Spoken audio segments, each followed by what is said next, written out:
This is the Page Publishing Book Club. How you doing, Robbie? How you doing? I'm Alice Stockton Rossini. I'm doing pretty good. We are headed towards summer, and it is my favorite time of year. And it's a great time for reading on the beach, and a great time to be inspired, and a great time to start writing if you haven't started already. So here's one for you. You might remember the story of Ty Smalley. He was the 11-year-old boy in Ohio who committed suicide after he was bullied in school.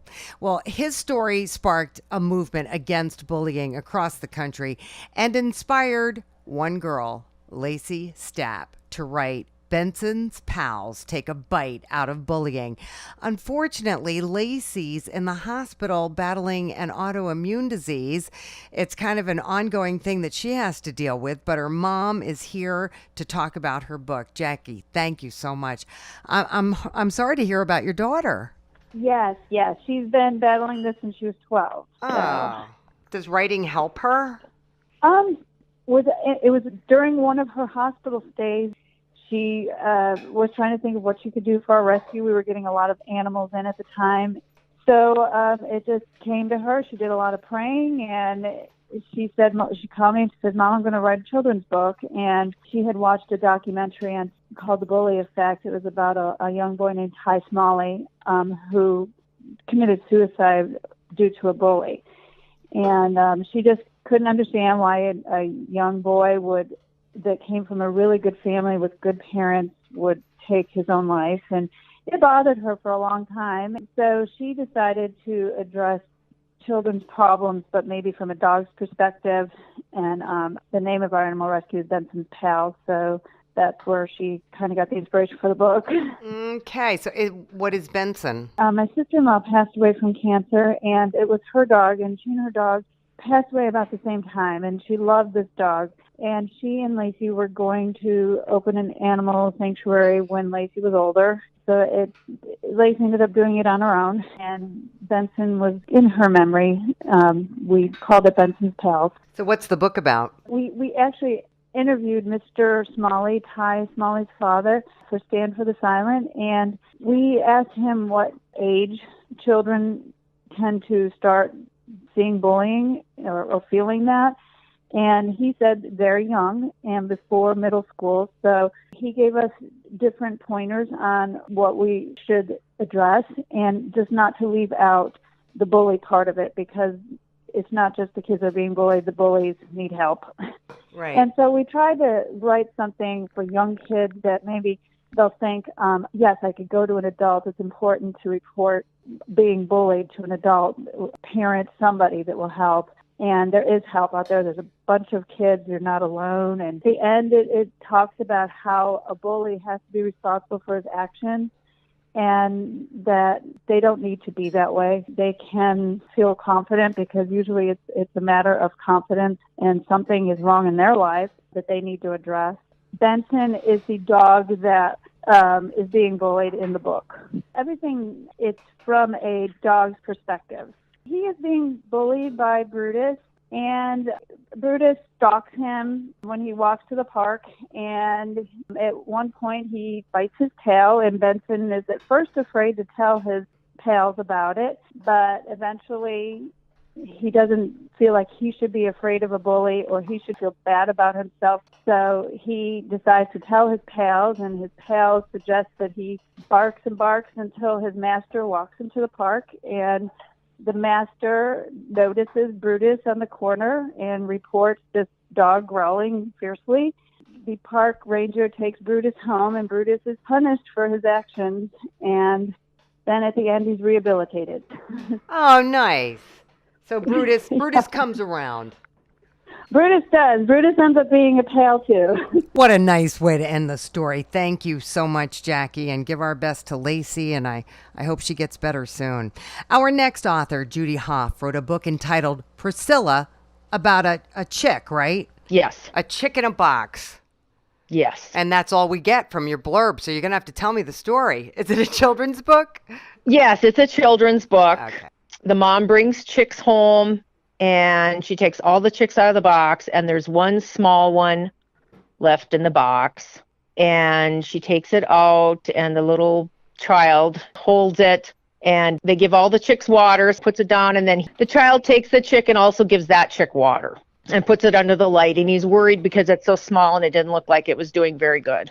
So then the next day, the child comes running out to see if it's still alive, and it's under the lights, and he picked it up and named it Priscilla. It kind of becomes a pet, and when all the other chickens are running around, Priscilla would always come running, and the child would hold it while feeding all the other chickens and doing chores.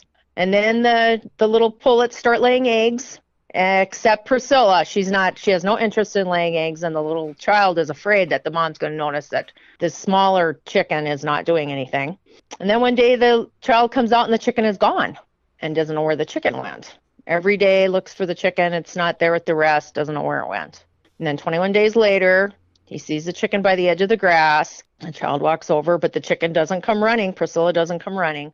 But when he lifts it up, there's baby chicks underneath her. So then they take the chicken and the babies to a safe place, and then they're counting them, and Priscilla had 6 chicks, and then when he's putting them down, he notices that there's one that's darker and bigger, so he named that one Alex. So then he had another pet. So that's basically the story. Wow, that's cute. What made you write this? I've always wanted to write books since I was little, and I guess never. I was cutting hay one day and thought of the story and scribbled it down on a piece of paper, basically. And my son, when he was young, he was maybe, I'm going to say 6 or 7. He had a pet chicken named Priscilla, and he would pick her up and hold her all the time. So it's kind of based off of that. So you were cutting hay one day. You work on a farm? Yeah. Yeah, we have a ranch. We have cattle, western North Dakota. So me and my husband have a cattle ranch. Our kids are grown and gone, so it's just me and him here. So we raise cattle and cut hay and, do everything we do for the cows. And I still have chickens, so. And now you're writing books. Well, I wrote one so far. Yes, I have more stories, but I haven't written those yet, so. Okay, well, how are you telling people about them? I guess I just posted my book on Facebook, and it kind of spread that way. And some of the newspapers here, the Dickinson Press, one of my local bigger papers, did a story. They interviewed me with a picture of me and my book. Oh, nice. And yeah, and some of the schools have had me come and read to the students my book and then explain to them how you go about, sending your story in and getting it published. And they have thousands of questions, and that's just wonderful. I drove school bus for years and years, so to be able to do that with the kids is great. So they reached out to you. So your community found out that you wrote a book, and they were all over you. Kind of, yeah. I went to a couple local things. They invited me to come and sit and sign. I had a couple book signings and brought books. So a lot of the local people. But it sounds like you're doing all right.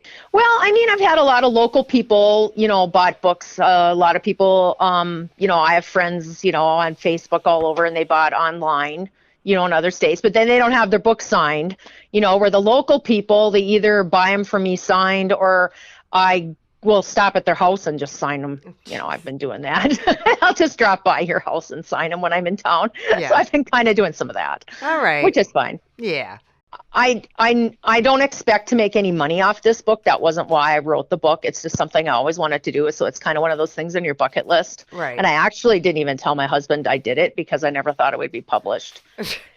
And then the first 2 messages on the machine I caught before he got in the house, and the third one I didn't. Then he was, well, you wrote a book and didn't tell me. And then I didn't actually let him read it until the finished copy showed up, and then I handed it to him, and he's like, oh, now you want me to read it, So, he's okay with it and everything, but he said, if you write another one, you have to let me read it before you said it. So, Did he like it? Did he like it? Well, he liked the book, yeah. I think he was more worried about what other people were going to think than I was, because once you write the story and you send it, you're pretty much committed at that point to not caring what everybody thinks. Right. Good for you, Judy. This is the luxury of living in a small community. Everybody knows you, and your local paper and your library and your schools are more likely to take an interest in you. And Judy, you're doing a great job of pushing yourself too. So something to think about, listeners. Billy Hicks wrote a story that came in her heart, and she had to write about it. It came to her as she was looking at a picture of her granddaughter when she was about to turn 13. It's entitled One Lazy Summer. Yes, my granddaughter is from a single parent. which is my daughter. And she has a bratty little sister, just like Fidel in the book. And basically, the characters in the book are the middle names of my grandchildren. So the story starts off with Chelsea Bodine excited about the summer, but she's also not excited because it stands between her and young womanhood. And she usually goes down every other summer to visit her Aunt Ophelia in Louisiana, which is my hometown, but she's not going this summer, and she's a little frustrated that she's not able to be with her aunt as she changes over to young womanhood. And what happens is that her aunt, who said she would never put one foot in the state of California, surprises her and come and visit. And in the process, everybody seems to be finding loved ones because her mother is, of course, a divorcee. So she finds love with the gentleman across the street who's always on the go, and his mother is raising his daughter, who's the same age as Fidel. So they become friends, and her widowed grandmother is very special, and she takes them to summer vacations. So Chelsea is just striving through the summer to become a young lady, and that's what the book is about, and all the women that surround her with love. Nice. The moral is that you can find love at any time, at any age. Okay. Now, you said you were in the middle of writing 2 other novels when this one came to you. Yes. Matter of fact, I have 5 books on the back burner. Actually, Your Talents Will Open Doors will be the next book that I publish. And then the following book will be a collection of short stories called Intriguing Encounters. And those stories were, oh my gosh, I just love writing because it just flows easily. I mean, I can come up with characters that I don't even know where they come from, but it just turns out to be loving. Page was my first publisher that actually accepted my book. So the next one, Your Talents Will Open Doors. In actuality, the first book, One Lazy Summer, that's a part 1 of 7 series books. So there will be 7 other books that come out with One Lazy Summer. Do you have an audience? Yes, I do. Matter of fact, all over the United States and Egypt and Africa. Because what I did was when I was going through my cancer, I used to put excerpts of the book on Facebook, and that's how I got a following. And it was really strange because more men were reading my books than women. And that's what I found intriguing because they said that my story was like a movie to them. They could actually visualize it as they read the excerpt. And all you did was put excerpts on your Facebook page. Yes, like a 1-pager every day. That's interesting. That's good for, anyone who's listening. It's good for them to know. Matter of fact, 2 weeks ago, I went to a book signing and I sold out. And what's really interesting is that I made the T-shirts for my book 3 years before my book actually became public. So I gave away T-shirts along with the book. And matter of fact, in the hotel, there was an airline stewardess from New Zealand that came up and purchased the book. And she said the T-shirt would be very good because her dad is going through leukemia, and he's 80-something years old. And she always goes across the street to Costco from the hotel and buy a cotton T-shirt. So she was able to take that T-shirt and bring it back to her dad. Good for you. Not a lot of authors can say that. I came from a long line family of storytellers, and they were so vivid, and they expressed and stressed to us the importance of letting your individual audience see the story as you tell it.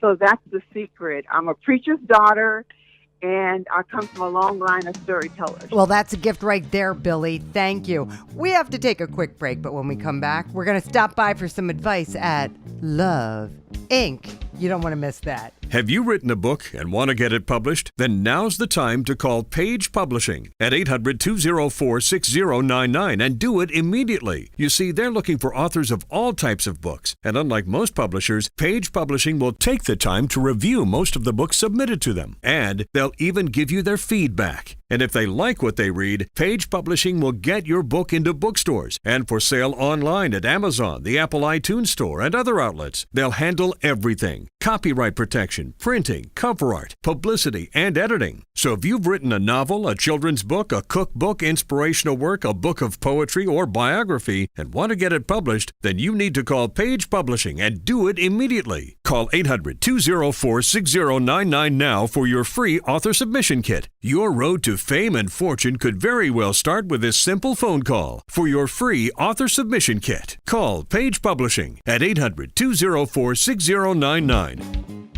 We are back on the Page Publishing Book Club. I'm Alice Stockton Rossini. Can you imagine having a place to go to find love, the right person, learn how to say the right things, have a counselor guide you through those sticky situations, only to find out the love counselors may need more help than you do? This is the story of Love, Inc. by LaMarcus Q.C. Jones. Well, it's about a group of college friends here in St. Louis that have a company that helps people in different departments of love. There's like a matchmaker, there's a counselor, there's one that helps with event planning, and there's one that even helps people find children. And throughout the course of the book and throughout the course of the story, they start having problems in their own love lives. Well, the character Milo, he's the counselor of the group. His life starts to take a turn when his ex comes back into his life, the ex that he never got over. Some things start to happen that goes a little crazy. Another character, Tiara, she's the matchmaker of the group. She's in this happy relationship, but then halfway through the book, we realize that things may not be as happy as she thinks they are. Their relationship starts to fall apart. They start finding new things going on. It's a lot. It's interesting for sure. What did you base these characters on? Some are based on people that I know, some based on myself a little bit, some of my family. Each character is kind of like a combination of different people that I know, for sure. And this is actually the first in the series that I'm doing. I'm actually working on the second one right now. So totally a fictional story, but I thought about it for years, and I just want to hurry up and share it with the world. Why were you thinking about it? I mean, it sounds like a great idea. Yeah, it just came to my mind a few years ago, and I had been thinking about it for so long that I was like, you know what, let me write this down and get this out. And then as I started writing the story just progressed, and the result was the first book. These 4 other people set out to help others. They end up having their own issues, and they have to solve them. Exactly, yeah. So, it sounds like a sitcom. It could potentially be a sitcom in the future. I could see that happening. What do you do in real life? I'm a social media specialist, and I also work with children. So I work in a daycare facility, still working on my writing career as well. All right, so you want to be a writer? Oh, yes. That's my dream, to be an author. I want to be an author since I was a little baby. Okay, and this is your first book of many? Yes. So if you're a social media expert, then you should have no problem letting people know about your book. Oh, yeah, of course. It's all over Facebook, Instagram, Twitter, Snapchat even. And a lot of people actually really supported me a lot. My friends and family have all bought the book already, and yeah, things are going well. All right, LaMarcus, good for you. Jack Godwin grew up with some crazy people in Alabama, and when he had a son, he realized how badly he wanted to share his story, so he wrote it down. His book is entitled Life and Its Possible Side Effects. He says the names have been changed to protect the guilty. That is a fact. Right. Each chapter is its own short story about this event. Chain them all together, and then you have a book. But it's not like a novel where you have a beginning, a setup and an end. Do you have a favorite story? I have many, but probably the one most memorable is how to remove a splinter from a child's foot. It's actually about my nephew when his mother was trying to save her a few dollars and get the splinter out herself as opposed to taking him to the doctor. And he about tore up the entire house trying to avoid her getting at the place. Because every time she touched it, he would scream and go have convulsions. Just start tearing stuff up. Based partially on truth, but there is some added this and that to, make it a little more humorous. Like when they tried to take a towel and tie him to the coffee table so he would stay still. How old was he? 8 or 9. So they tried to tie a 9-year-old to a coffee table with a towel to get a splinter out of his foot. Basically, they had tried 3 adults holding him down, and he just, every time she would look for the splinter, she'd scrape across it with the tweezers, and he would go ballistic. So did they get the splinter out? Eventually, after much heartache and hair loss. Okay, so that's one of your favorite stories. What about, you said this was about you and the kids you grew up with. Give me one of those. Well, I call this person the Great Todd. He loved to tinker with anything with a motor. And so years ago, he bought a 1950-something truck that rusted out, and he just wanted to get it running. I think he may have been give to him. I don't know. And he got the brakes working, got the motor running, but it was still held together by, just rust. And he was going to test drive it, but the seats were all nothing but springs for seats. So he took the bench seat out, and he put a lawn chair in there, a folding aluminum lawn chair, to try to test drive it. When he got it running, he got in ready to go. He had a beer in one hand, a cigar in his mouth, and he was ready to try it. So first thing he had to do was, of course, test the brakes, make sure they worked. And so he took off and then slammed on the brakes. Well, the chair was not attached to the frame of the truck. So he ended up under the dashboard where the chair just folded up on him. And so he was about to blow a gasket. And so then, he's headed out of the driveway. So he has to turn around to pull it back in. So he goes to a cul-de-sac and tries to turn around. And as he turns, the chair goes to the passenger side door, and he loses the wheel in the process, and the truck driving itself and takes out a mailbox and a bird bath and all kinds of stuff. He's lucky he didn't kill himself. Well, he was, in his own little neighborhood, and he was not going all that fast. A few minutes, he finally gets it back in his driveway without killing himself. He gets out of the truck and promptly beats the side of the truck with the folding chair. And once he got done, it was in pieces held together by just the threads. I mean, it was nothing left of it. Then he looked as calm as he could be at everybody and said, that defective piece of crap. That's right. Blame the chair. It's always the chair's fault. All right, Jack. Thank you. Finally, Carolyn Lightsey grew up on a little farm in Georgia. She and her twin were the oldest of 11 children. And she describes a life of death and violence and rejection, but in the end, survival. Her book is entitled Abused and Rejected. Carolyn. It's about a lot of things that happened to me and different people. I tried to put all of it behind me. What inspired you to write this book? I guess because it was on my mind. That was then. Right. When I was a little girl. Right. When my grandma came to see me, I kicked a can of water over where she was boiling water for chicken, and it took all my hide off. Mama, she was boiling water in the fireplace.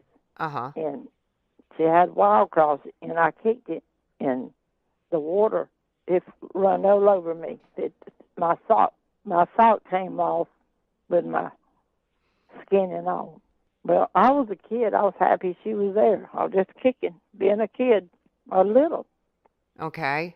I think my grandma, she prayed the fire out because I got burnt. It didn't hurt no more. Yeah, to pick the feathers off the chicken. Okay. You said you write about real life and real people. You write about your feelings. You say you've been rejected. Your life has been unhappy. What else can you tell me about your life? Well, my uncle, he did run over me with his truck and hit my legs, but that was okay because I survived. My mama, she died. When you were young? Yes. Well, I had a granddaughter. She died with leukemia. Why are you so unhappy? Why was I? Yeah. I guess. Carolyn, are you okay? Yes. Why are you crying? Don't like to think about it. I guess one time my uncle, he tried to rape me. That was when you were a teenager? And you were able to write all this stuff down in your book? Yep. So one bad thing after another just happened to you? Yep. Did you ever get married? Did you ever have kids? I had one daughter by my first marriage. My second marriage didn't last long. Okay. He's the one that was doing the crazy things. Your husband? Mm-hmm. What was he doing? all kind of stuff. Did you write this book so you would feel better? Yes. Did it make you feel better? Well, I guess I put it behind me. Were there people around you to help you? I guess out of my husband. I don't know. Did you ever find happiness in your life? Yes. Well, I am so happy to hear that, Carolyn, that at least at some point you were able to feel joy and to feel happiness. I'm just so sorry this has been so painful for you. I hope somehow it makes you feel better, and writing it all down can help you move on. They say it, time and time again. We say it right here on the show. The therapeutic benefits of writing, there are too many to even name.